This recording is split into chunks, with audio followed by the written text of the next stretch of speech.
اے پی سی کا جو مسئلہ ہوا تھا کوئی معمولی مسئلہ تو نہیں تھا. وہ جو بچے تھے جو شہید ہوئے ہیں اس کے حوالے سے ان تمام سیاسی جماعتوں میں, جس میں پی ٹی آئی بھی شامل تھی, جس میں مسلم لیگ نون خود شامل تھا, اس وقت وزیر اعظم تھا, تو انہوں نے وہاں پہ اے پی سی گورنر ہاؤس خیبر پختونخوا میں کی. ٹھیک ہے جی, وہاں پہ ایک نیشنل ایکشن پلان بنا, کنسنسس سے بنا. تقریباً اس میں 21 نکات کے لگ بھگ تھے. اچھا, اس 21 نکات کو آج بھی میں آپ کے سامنے بھی پڑھ کر, اگر آپ کہتے ہیں میں پڑھ کر بتاؤں گا کہ وہاں پہ اس 21 پوائنٹس میں سے 3-4 پوائنٹ ایسے تھے جن کا کام تھا فورسز سے, فوج سے, افواج پاکستان یا دیگر جو ادارے, 17 تھے سویلین اداروں کے تھے. بالکل صحیح. وہ جو بقایا تھے اس پہ کیا عمل درآمد ہوا؟ نہیں ہوا, بالکل نہیں. اب جب اس 16 دسمبر کو ہم یاد کرتے ہیں تو اسے ہمیں یہ سیکھنا چاہیے کہ اس کے بعد وہ جو نیشنل ایکشن پلان جس کے اوپر کسی کو بھی اختلاف نہیں تھا, اور نہ میرے خیال میں کسی کو ہونا چاہیے اور نہ کسی کو ہوگا, لیکن کیا جو حکومتیں 16 دسمبر جب یہ 2016 سے جب 10 سال تو گزر گئے, 10 سال میں جتنے بھی حکومتیں ہیں اس پہ مجھے عمل درآمد آپ بتائیں کہ کون سا عمل درآمد ہوا؟ آپ جب اس پہ عمل درآمد ہی نہیں کرتے. اب یہ مدرسے کے رجسٹریشن کی جو بات ہو رہی ہے وہ آپ کے اس وقت نیشنل ایکشن پلان کا نکات میں وہ شامل تھا. آج آپ اس کو دیکھیں کہ اس پہ بھی جو صورتحال بنی ہوئی ہے, جس میں مولانا فضل الرحمان صاحب اور دیگر جو ان کے لوگ ہیں ان کا ایک الگ سٹانس ہے, جو 26ویں آئینی ترمیم میں وہ کہتے ہیں کہ میرے ساتھ یہ وعدہ کیا گیا تھا کہ, اور اسی شرط میں میں نے 26 آئینی ترمیم کو ووٹ کیا تھا کہ یہ ہوگا, یہ جو مدارس کے حوالے سے تھا جو امینڈمنٹ تھی. اب اس میں 2 رائے ہیں. ایک رائے یہ ہے کہ جی یہ وزارت تعلیم کے حوالے سے وہ بھی ایک ڈاکومنٹ سے جس کے اوپر دستخط ہوئے ہیں 2019 میں غالباً ہوئے ہیں, جس پہ کنسنسس ہوا ہے کہ جی یہ وزارت تعلیم کی طرف ہونا چاہیے. لیکن اس میں مولانا صاحب کا سٹانس یہ ہے کہ وہ جو پہلے میرے خیال میں صنعت کامرس کے نیچے جو اس کی وہ ہے, اب اس میں وہ کہتے ہیں کہ جی 18,000 جو ہے نا وہ اس میں رجسٹرڈ بھی ہو چکے ہیں. صنعت کا مطلب فائدہ یہ ہے کہ وہ ان آڈیٹیبل فنڈز ہو جاتے ہیں. اچھا, اب آپ مجھے یہ بتا دیں کہ اب یہ جو مسئلہ ہے ابھی تک آپ کا یہ حل تو نہیں ہوا, اور اس میں بقول جو ابھی جو بات ہو رہی ہے کہ جی پریزیڈنٹ نے اس کے اوپر اعتراضات لگائے اور وہ واپس بھیج. آپ کو یاد ہے بلاول بھٹو صاحب نے جب 26ویں آئینی ترمیم پاس ہو گئی تھی تو قومی اسمبلی میں اس نے ایک سپیچ کی تھی, اور اس سپیچ میں اس نے کہا کہ میں اپنے والد کے بعد یعنی زرداری صاحب کے بعد اگر کسی کو پاکستان کا سب سے بڑا لیڈر مانتا ہوں تو وہ مولانا فضل الرحمان صاحب. حالانکہ وہاں پہ نواز شریف صاحب بھی بیٹھے ہوئے تھے, اس کے بارے میں انہوں نے کوئی لفظ بھی نہیں کہا, مولانا فضل الرحمان صاحب کے بارے میں کہا. تو اب مولانا فضل الرحمان صاحب یہ کہہ رہے کہ بھائی صاحب آپ نے جب مجھے اس وقت یہ کہا تھا اور اتنی میری وہ کی تھی, تعریف بھی کی تھی, اور آن دی ریکارڈ ہے آپ نے میرے ساتھ کمٹمنٹ کی تھی, آپ نے آج آپ کے باپ نے اعتراضات لگا کر وہ واپس بھیج دیا, یعنی پریزیڈنٹ آف پاکستان نے اعتراضات لگا کر بھیج. اب یہ مسئلہ کیا اس کا ہونا چاہیے؟ میرے خیال میں اس کا حل نکل آنا چاہیے. اس کی وجہ یہ ہے کہ اگر اس مسئلے کا حل نہیں آتا تو پھر ظاہر ہے اگر وہ بھی جو ہے نا اس میں چلے جاتے ہیں, دھرنوں میں چلے جاتے ہیں, اس طرح کے مسائل بن جاتے ہیں, تو میرے خیال میں کہ پاکستان کے موجودہ صورتحال کے مطابق وہ سوٹ ہمیں نہیں کرتے. تو بات جو ہم نے شروع کی تھی وہ اس حوالے سے کی تھی کہ وہ نیشنل ایکشن پلان پہ کتنے عمل درآمد. دیکھیے اجمل بھائی, یہ جو عوامی مسائل ہیں آج کل جب ہم میڈیا دیکھتے ہیں, تو میں نے پرسوں جیو نیوز پہ ایک ہیڈ لائن دیکھی, اس میں جی کیا لکھا تھا, برسٹر گوہر اور فیصل واڈا کا اسمبلی میں آمنا سامنا. اب یہ خبر دیکھ کر میرا ایک تجزیہ یہ تھا کہ شاید یہ خبر اس لیے بنی ہے کیونکہ اس کے بعد شاید ان میں لڑائی شروع ہو گئی ہو, لیکن جیو پہ نیکسٹ بریکنگ نیوز یہ چل رہی تھی کہ برسٹر گوہر اور فیصل واڈا نے آپس میں ہاتھ ملائے. مطلب یہ بریکنگ نیوز چل رہی ہے, لیکن آپ کے جو عوامی مسائل ہیں وہ تو چل نہیں رہے. اس کی کیا وجہ ہے؟ ہمارا میڈیا کیوں نہیں اس پہ توجہ کر رہا؟ آپ کا میڈیا 200 لوگ کرم میں شہید ہو چکے ہیں اور 200 کے قریب لوگ زخمی ہو چکے ہیں, اس کا بریکنگ نیوز نہیں چلائیں گے. بریکنگ نیوز کس کا چلائیں گے؟ یہ جو آپ بات کر رہے ہیں. کہنے کا مقصد یہ ہے کہ ہم نے ملک کو کہاں پہ کھڑا کیا. آپ کی گورنمنٹ کی, فیڈرل گورنمنٹ کی کیا پالیسی ہے؟ آپ مجھے بتائیں آپ کی فیڈرل گورنمنٹ کی کوئی نیریٹو کاؤنٹر نیریٹو کوئی چیز ہے صحیح گراؤنڈ پہ؟ ہماری معیشت ہم بہتر کر رہے ہیں جی. دیکھیں معیشت کے حوالے سے جو وہ کریڈٹ لینا چاہتا ہے میں 1% بھی ان کو یہ کریڈٹ نہیں دینا چاہتا ہوں. وہ کریڈٹ جس کو جاتا ہے اس کو دو نا. اور وہ جو ایس ایف آئی سی اور وہ جو چیزیں بنی ہوئی ہیں اور جس میں آپ کے، میں آپ کو یہ بھی یہاں تک بھی کہہ دوں کہ آپ کے آرمی چیف بذات خود جاتے ہیں ان ملکوں میں اور وہاں پہ بات کرتے ہیں معیشت کے حوالے سے. آپ مجھے بتائیں. اور اس کے بعد پھر پرائم منسٹر صاحب کو کہا جاتا ہے کہ اب ہم گئے ہیں، یہ ہم نے کیا ہے، چلو فوٹو سیشن کے لیے آپ بھی چلے جائیں. تو پریکٹیکلی کام تو یہ نہیں کر رہے نا. اب ان کا کام یہ ہے کہ اگر کوئی مسئلہ ہے، مثلا میں ہمیشہ سے یہ کہتا ہوں کہ اس حکومت کی اور پھر اس کی جو کولیشن ہے یا جو بھی ہے پیپلز پارٹی کی حکومت کی، ان دونوں کی یہ پالیسی ہے. 2 صوبوں میں ان کی حکومت ہے، ایک صوبے میں ان کی حکومت ہے، نون والوں کی ہے، 2 میں پیپلز پارٹی والوں کے. فیڈرل میں یہاں پہ انہوں نے عہدے شہدے آپس میں تقسیم کیے ہوئے ہیں کہ یہ بڑا عہدہ آپ کے پاس، یہ اس کے پاس، یہ اس کے پاس، لیکن فیڈرل گورنمنٹ کے کیبنٹ میں وہ نہیں آئیں گے. اچھا اجمل بھائی، اس پہ ایک سوال اٹھتا ہے کہ حکومتی میڈیا پالیسی آپ نے دیکھ لی، اگر آپ فرض کیا حکومت کے وزیر ہوتے ہیں اور آپ کے سامنے یہ حالات ہوتے تو آپ کیسے ریئیکٹ کرتے ہیں ان کے مقابلے میں؟ آپ تو ویسے رہے بھی ہیں نا خیبر پختونخوا. دیکھیں میں آپ کو ایک بات بتا دوں. آپ نے یہ سوال کیا، خیبر پختونخوا میں وزیر رہوں انفارمیشن کا. ٹھیک ہے، آپ ریکارڈ پہ چیک کر لیں.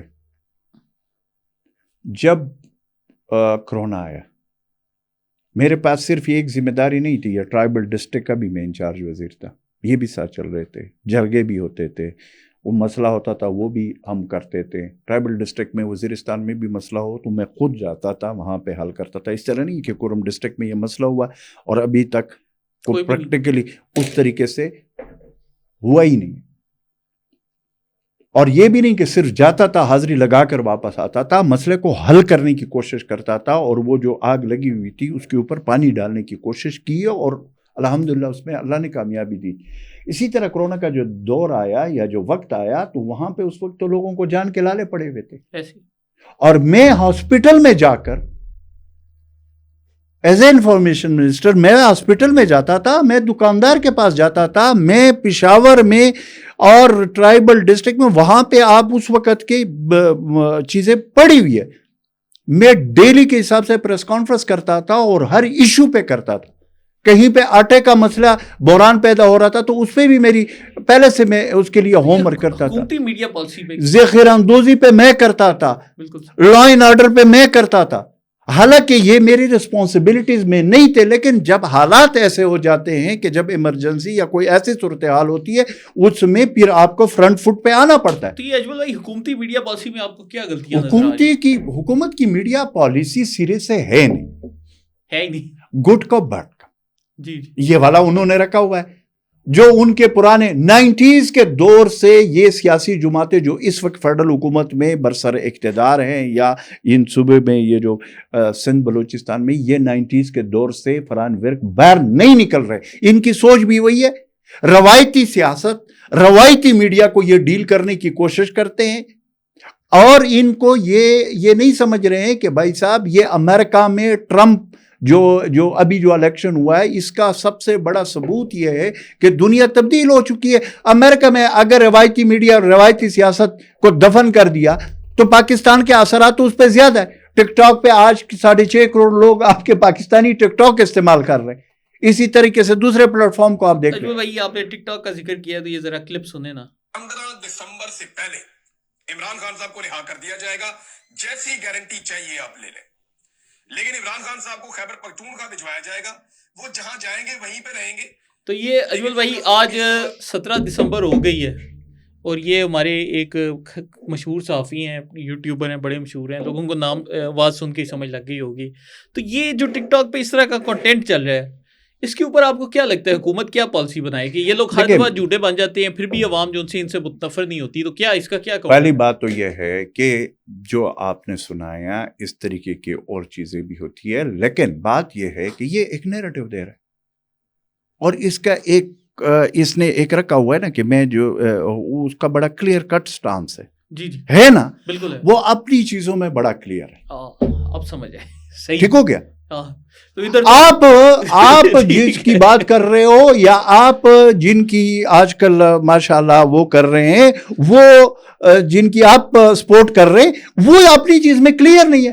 وہ اپنی چیزوں میں کلیئر نہیں ہے. ان کے پاس, اس کے پاس, اگر آپ اس کی عمران ریاض کی بات آپ کر لیتے, میں چلو نام لے لیتا ہوں. جی جی, اگر عمران ریاض کی بات کرتا ہوں, یار ون مین آرمی تو بنی ہوئی ہے نا, اس کے پاس نہ حکومت کے وہ سہولیات ہے. مجھے پتا ہے خیبر پختونخوا حکومت کے ساتھ بھی اس کی نہیں بنتی, جو اس کی باتیں میں سنتا ہوں.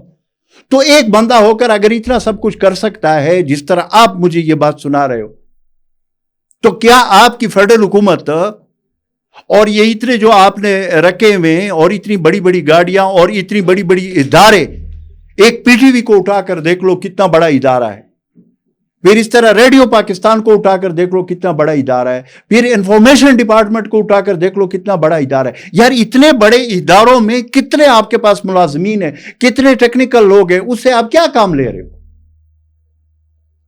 اگر آپ نیریٹو نہیں بنا سکتے ہو, اگلا نیریٹو سنگل اس پہ بنا سکتا ہے, تو پھر قصور آپ کا ہے, قصور اس کا تو نہیں ہے. اس بات پہ اجمل بھائی نے, میں یہ نہیں کہتا ہوں کہ کون صحیح ہے کون غلط ہے, میں یہ کہہ رہا ہوں کہ اس چیز کو آپ کو وہ کرنا چاہیے کہ وقت تبدیل ہو چکا ہے, سوشل میڈیا اور یہ دور ہے, آپ کتنے پہ آپ پابندیاں لگا لو گے؟ چلیں, آپ نے اس کا مقابلہ کر رہا ہے, اور مقابلہ کس نے کرنا ہے؟ آپ کا مطلب یہ نہیں ہے کہ میں آپ کو ڈائریکٹ کہہ رہا ہوں, لیکن یہ آپ کے حکومتوں نے ان کا اسی پلیٹ فارمز میں ان کا مقابلہ کرنا ہے, اور پاکستان کے عوام کو دکھانا ہے کہ یار مجھے سنو, مجھے دیکھو کہ میں کیا کر رہا ہوں. وہ ایسے نہیں ہو سکتا کہ آپ نے ٹائی پہنی ہوئی ہو اور آپ کے پیچھے 15 گارڈ آ رہے ہو, اور 4-5 ڈالے آگے ہو, 5-6 ڈالے پیچھے ہو, اور اس میں آپ آ کر اور بڑے مؤدبانہ طریقے سے پاکستان کے عوام کو, جو پاکستان کے اس وقت مسائل ہے, کور ایشو ہے, ان کو ایڈریس کیے بغیر آپ جو ہے نا گرم کمروں میں بیٹھ کر یہ ڈسکشنیں اور یہ باتیں یہ اسٹوڈیوز میں, یہ اس سے پاکستان کی عوام نہ سننا چاہتی ہے, تنگ آ چکے, ان کو 2 وقت کے کھانے کے لالے پڑے میں. ٹھیک ہے, آپ کو میں یہاں تک تو مانتا ہوں کہ مہنگائی, یہ کہتے ہیں مہنگائی ختم ہوئی ہے, میں کہتا ہوں مہنگائی ختم نہیں ہوئی. ہاں, مہنگائی کا جو رفتار تھا, جس تیزی سے جا رہی, وہ سلو ہو گئی. اور دوسری ساتھ یہ کہ لوگوں کی بائنگ, یعنی قوت خرید لوگوں کی ختم ہو چکی ہے. اگر آپ لوگوں کی قوت خرید کی وجہ سے مہنگائی کا وہ کر رہے ہیں, تو وہ آپ نے یہ دیکھنا ہے کہ آپ کے ملک سے باہر کتنے لوگ جا رہے, کیوں جا رہے. آپ نے لوگوں کو, یہ کس کا کام ہے؟ یہ حکومت وقت کا کام ہے. اگر حکومت وقت اس چیز کو ایڈریس نہیں کرے گی, پھر میں آپ کو بتا دوں کہ پھر یہ ایک نہیں, جو بھی ان کے مقابلے میں آئے گا, وہ اس کو لوگ چاہیں گے. اس لیے بنیادی تبدیلی آپ کے پورے سٹرکچر میں ہونا چاہیے. 90s کا دور گزر چکا ہے. چلیں دوستو, اس کے ساتھ ہی آج کے شو کا اختتام کرتے ہیں. اور اجمل بھائی نے بہت کام کی باتیں بتائی ہیں, لیکن جو سب سے اہم بات ہے جس سے میں بھی اتفاق کروں گا آخر میں جاتے جاتے, کہ یہ جو ایک یونیفارم پالیسی ہمیں حکومت کی جانب سے نظر نہیں آ رہی ہے, اس کی وجہ سے یہ سارے میڈیا مسائل جنم لے رہے ہیں. جیسے وی پی این کا ایشو ہی لے لیں, تو ایک وزیر آتا ہے وہ وی پی این کی حمایت کرتا ہے, دوسرا آتا ہے وہ کہتا ہے وی پی این کی حمایت نہیں کرنی چاہیے. تو یہ اب اسی طرح ہی تحریک انصاف پر پابندی کے حوالے سے بھی دیکھ لیں کہ وزیر اطلاعات کہہ رہے ہیں پابندی لگنی چاہیے, ایک وزیر آتا ہے وہ کہتا ہے جی نہیں میں پابندی کے حق میں نہیں. تو جب تک آپ یونیفارم پالیسی نہیں رکھیں گے چیزیں سے ٹھیک نہیں ہو سکتی. تو اس شو کے اوپر اپنی رائے کا اظہار کمنٹس میں ضرور کریں, اور ہمارے آزاد سیاست کے چینل کو لائک, سبسکرائب اور شیئر کرتے جائیں. بہت شکریہ.